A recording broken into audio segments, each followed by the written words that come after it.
How do you get your kids into investing? Should you? Is it just spivvy? Is it just immoral? Is it gambling? Are they going to end up costing you your home? My son, he's only 3.5, has this habit in the evenings, just before bedtime, to try and delay bedtime. If he sees me watching, well, basically cricket, football, the news, he'll say, Daddy, Daddy, put on stock market, because I taught him once, just once. And I'll say, put on stock market. And he sees on the Bloomberg channel, on the TV channel, the greens and the reds. And he knows if it's green, Riri got money. And if it's red, Riri not got money. And Riri sad. Okay. I'm not saying you start at the age of 3.5, and he's got better things he should be doing, like playing with his train set or some such thing. Okay. Burning down the house, probably. But how do you, on a more serious note, get your children to be investing and interested? Well, first of all, let's deal with the fact that you should. Why should you? Well, if you've got a job, you're probably working for a company. If you're working for a company, guess what? You are working for somebody who worries about profit and loss accounts and earnings and profitability and cash flow and balance sheets. It's a company. That's who's going to be paying your pension, and your pension is going to be invested in other companies. That's what happens with pensions. When you retire, your pension, whether it's the NHS paying into your pension or whoever your employer is, doesn't give it to the tooth fairy to magically make it grow. It goes into other companies. And the reason financial literacy is important, so at least you know where your money's going and you can ask the right questions of the managers, the fund managers who are managing it, and not just assume they're experts and they'll look after you. We know often enough from various scandals and nasty things that fund managers do, or pension fund owners do, that you shouldn't really be trusting anyone except yourself. So why is it important to start early? Surely there's better things to do, smell the roses, just have fun. Hey, who cares? Tomorrow's another day. We'll just worry about tomorrow when tomorrow comes. Well, the thing is, when you're starting at a younger age, yes, there's that boring thing you've all heard of, money compounds, but who the hell's got any money anyway? And quite frankly, it takes so long to compound. Why would you delay that gratification for, I don't know, going out for drinks with your friends? Well, the thing is, you don't necessarily need money in order to learn about investing. You can have a virtual portfolio. You can just track things. You can just learn a tiny little bit every day, starting at a young age and just learning about companies and how they make money and how their investments move and what's safe, like a Microsoft maybe, and what isn't, like perhaps a Tesla, or maybe it is safe.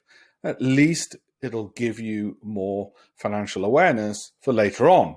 And you won't have to climb such a big mountain, because trust me, sooner or later, you're going to have to climb that mountain. Might not be at 50, might not even be at 60, might even come at as early as 40, maybe at 30. You will have to climb it. Better to start early. Virtual portfolios cost you nothing. All right, cost you absolutely nothing. You just look at the stock prices. There's so much free information on the internet. Look, start with Google Finance or Yahoo Finance. You know, those sites are free. They'll tell you what share prices are. Just monitor them. Don't do anything with it. You hear about Marks and Spencer's profits jumping up in the markets. Hey, look it up. Track it. See what happens. See if you like the volatility of things going up and down. If nothing else, learn about index trackers. The reason it's important for your kids is for another reason. When they're looking around in the world around them, whether they're, I don't know, drinking Coca-Cola, using iPhones made by Apple or Samsung Android phones or whatever else it is, they're surrounded by the companies that they are going to be fueling, and the growth of those companies is going to be dependent on what your kids are spending money on. Well, it'd be quite nice if you got some of that money back.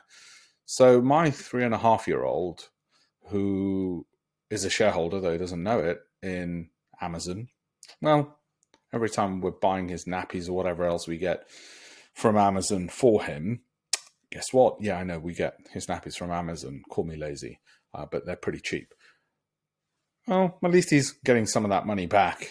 In actual fact, I suspect by the time he's out of nappies, and he's pretty much out of nappies now anyway, in the last 3.5 years, the amount Amazon's risen, and therefore his junior ISA, tax-free, has risen. His nappies have cost me nothing. And that's the other benefit. If they learn sooner or later as a parent, hopefully, if you raise them right, you might benefit. Though my wife says, no, we're not going to rely on him. That's what she thinks. I've got his savings in his junior ISA. If I need to, I'll crack that open. So there's a benefit to you as well of the kids learning. I'm not saying they have to have a boring life or bother their dad when he's watching TV saying, put on stock market on the TV. But if education's good, then financial education, financial literacy is twice as good, twice as important. Leads to social mobility. I grew up in a place called Armley in Leeds, not well heeled. It's, well, let's just say the prison wasn't too far away from the school. But what investing allowed me to do, start with £100 borrowed from an aunt, and we weren't wealthy.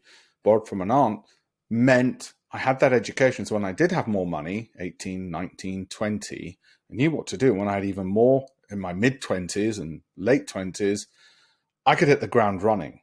You might say, well, that's boring, that's advanced planning. Well, listen, when I'm sitting on a beach in the Maldives or in Bali, I didn't mind a little bit of boredom about stocks. Actually, I don't find them boring at all. And it's worth it. Okay, so whichever way you look at it, whether you think life's for living and not for saving, or whether you think, yeah, actually advanced planning is good, the answer's the same. Teach your kids how to invest early.